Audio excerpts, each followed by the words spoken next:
Miss Millennial Philippines 2019 is brought to you by Potency, Mega Sound Smart Pro Videoke, Philippine Airlines, Efficacent Oil, and Nescafe Creamy White.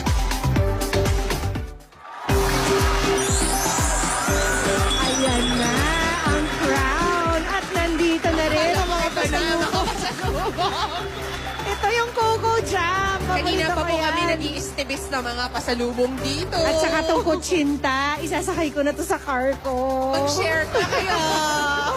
Abangan nyo rin mga Dabarkads dahil ang mga Dabarkads ninyo mismo ang naka-experience mag-tour sa mga probinsya ng mga Miss Millennial. Si Ayan, AK, ano mga binisita ninyo? yes, si AK nanggaling na sa Iloilo, si Ruby nagpuntang Guimaras, ako, Sarap. kararating ko lang from Aklan. Welcome back. Salamat sa mga nag-tour sa amin doon. At si Poleng at si Riza, pumunta naman ng Rizal. Yan. At hindi lang sila basta-basta nag-tour dyan, ha? Si Pauline tsaka si Riza. Talagang face your fears din sila dyan. Si Paolo naman, nagpunta ng Cebu. That's right. Yan. O, kahapon, pumasyal tayo sa Aurora. Ngayong araw naman, we are going to visit another province in Luzon with Miss Millennial Quezon Province 2019. Quaisel Sapitana. Be fascinated with a land of 1,000 colors.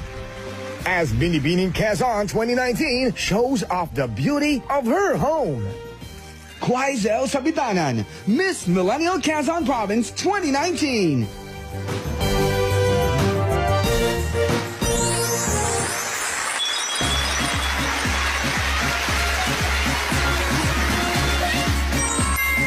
Mabuhay and hello, Dabarkads! Having the largest land area in the Calabarzon region, Quezon is a naturally beautiful province enriched with agri-products, local delicacies, and nature-inspired destination. So what are you waiting for? Go on! Let's go to Quezon! I'm Quaisel Ayala Capitana, your Miss Millennial Quezon Province 2019! Hi, Quaisel! Miss Millennial Quezon Province, Yes si po. Quaisel Sapitanan. So, Oh, saan nanggaling yung Quaisel? Quaisel. Tama ba, Quaisel? Yes po. Ano po, honestly po, sabi po kasi ni Daddy, yung po talaga ay based from European po na name po. Si Quaisel ay second year college taking up BS Biology. Tama yung sinabi mo largest land area. Opo, ang Quezon po Quezon. talaga. Oo, kasi minsan merong 2 hours na biyahe, nasa Quezon ka na. Pero Yes. meron din namang 6 hours, nasa Quezon ka pa rin. Totoo, ang layo. Ang lawak kasi. Ano ba yung pinakamalapit na town or city? Yung unang-unang mong Sa mararating? Maynila. Oo. From Manila. Ano po, pwede pong Chaong pag Chaong. kayo po ay pag kayo po ay pupunta sa, or kaya ang ruta nyo po is sa Batangas po ang, or Okay. the Star Tollway po. Yes. Yes po. Then Chaong, then Gano'ng katagal yun? Mga 2 oras lang, di ba? About 2 to 3 hours po, Okay. ganon. Eh, yung Dolores pinakamalayo Chaong. naman. May ibang ruta pa ba? From papunta ng Quezon? Yun nga po, via bus po. Sa Star Tollway. LRT Buendia Oo. po. Yes po. Doon po Ano naman mag-aabang. yung pinakamalayo? Ang pinakamalayo At po saka is ilang yung oras? mga Polillo Islands po, mga humalig po na sobrang kaganda po. We have those golden and white sand beaches po talaga. Pero ilang oras ang biyahe papunta Ano po, doon? parang feeling ko po hindi enough yung one day para hindi po, I mean, yung kung pupunta kayo doon ng one day, parang kalahati lang nun is traveling, tapos Yeah. kalahati parang tutulugan na lang. Okay. Pahinga ka na Opo. muna, tapos Yes kinabukasan po. ka na mag-explore. Yes. Quezon is known as the land of 1,000 colors. Yes, Bakit? Quezon is a land of 1,000 colors because we have 2 reasons po. Siyempre, yung una po, yung literal na land of 1,000 colors because of our colorful festivals po. Okay. And of all the festival po, example po nun is Pahiyas Festival sa Lukban, Mais Festival sa Chaong, Maubanog from Mauban, and Candle Festival po sa Candelaria. Of all the festival po talaga, ang pinaka-prestigious po and pinaka-biggest na festival sa Quezon is the Nyug-Nyugan Festival. Kasi marami Sa- ng coconut. Yes po. Tsaka Yung sa lawak naman din kasi talaga ng Quezon, no? Yes Ang daming po. fiesta. Oo, O sige, oo. Quaizel, baka pwede mo naman kaming ipasyal sa Quezon. Sige po, thank you po. Known as the Metropolitan Manila's Gateway to Southern Luzon and Bicol region, and known as the land of 1,000 colors. Dabber Cats, let me share to you what Quezon has more to offer.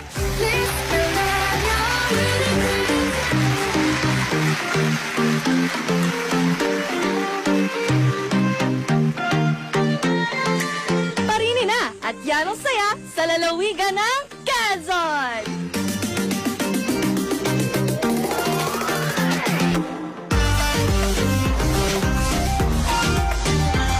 Isa sa mga features ng particular ancestral house na to, pwede mong itry yung mga makalumang kasuotan. So, tara, try natin!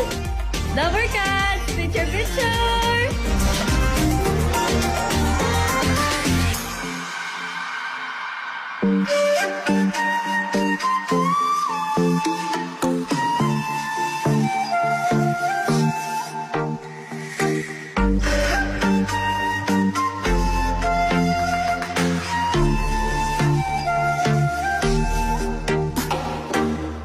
Tikman natin ang isa sa mga pinaka-pinagmamalaki naming mga Quezonians, ang crispy pata ng Bubbles. Legit guys,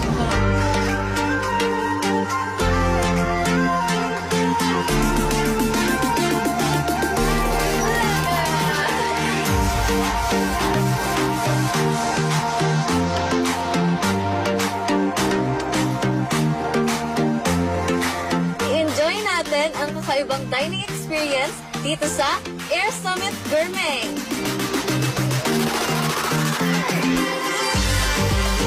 Pasok sa budgeted travel goals ninyo ang 30 pesos getaway dito sa Jenny's White Beach.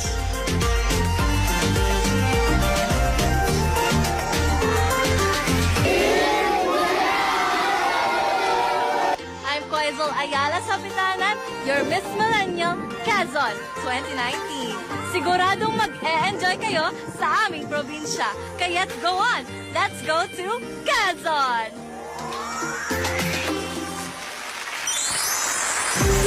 Bitin pa si Quaizel sa pagpapakita ng kanyang probinsya. Ako rin nabitin ako kasi alam mo nung kasama ako sa nag-judge nung nanalo si Quaizel. Siyempre, hindi naman kami nakalibot. Ngayon ko lang nakita na napakaganda naman. Yung flower farm pa lang, di ba? Ang ganda. Pero Quaizel, paano yan?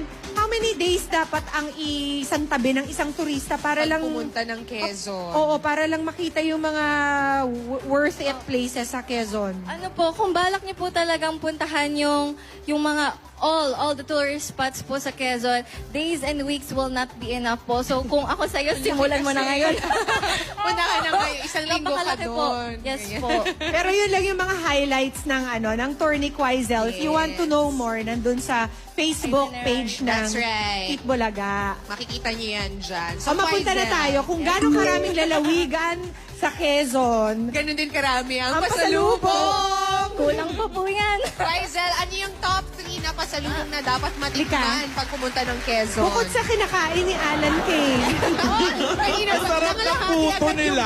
Oo, ano ba yan? Pero hindi daw yan ang highlight na puto. Ano nga ba yung Ayan, highlight? Meron pa po dapat. Ito, itong The puto bao. Puto Puto bao. bao. Bakit siya kakaiba? Bakit siya Sige special? po. Simulan na po natin dyan. So, kanina po talaga napili ko din sa top 3 na pinakamasarap din po na pasalubong po sa Quezon is yung puto bao. So, originally po, siya po ay from Agdangan, Quezon. Okay. And yung pong puto bao, kung sa inyo po, yun yung po yung puto bumbong. Pero sa amin po, yun ang uwi. Yes po, yan po yung aming puto bumbong. So, Sarili i-expect version namin nila para ng siyang puto puto bumbong. Yes po, kaya po siya may violet Ayan color na. because of the color, food color po.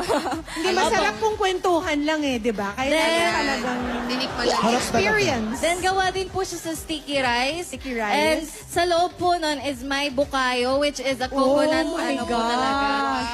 May Yes surprise inside. Yeah, so hindi mo na kailangan ng nyog or ano. Okay. Nandun na pala siya. May Alan, kay filling. tikman mo din yung longganisang lukban. Hindi. Yung longganisang lukban. Masarap yan. Eh, syempre hilaw pa yan. Niluloko nyo ako. Akala ko papatulan mo kahit Ano hilaw to? eh. Iluluto pa yan.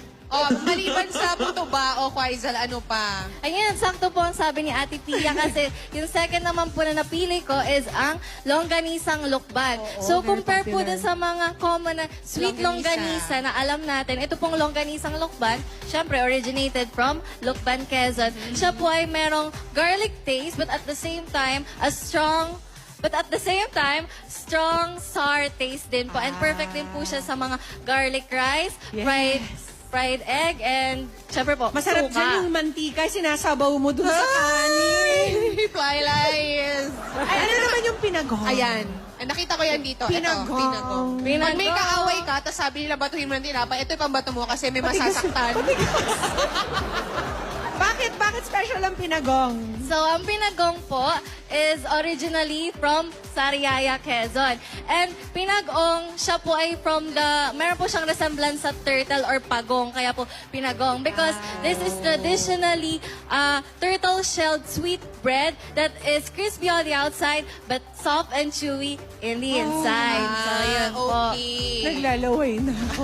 Hindi pa dyan natatapos. Ano tong nasa likuran natin na Yes gown po. na Oo ito? nga yung gown. Ito naman pong gown na to is talagang isa po siyang gawa po siya sa coconut shells particularly. Ayun. Kasi nga maraming coconut sa ano. And ito pong costume po na ito is pinifeature din po, lalo na sa prestigious festival din po namin na Nyug-Nyugan Festival. So, konting trivia lang po, yung Nyug-Nyugan is based from the two words.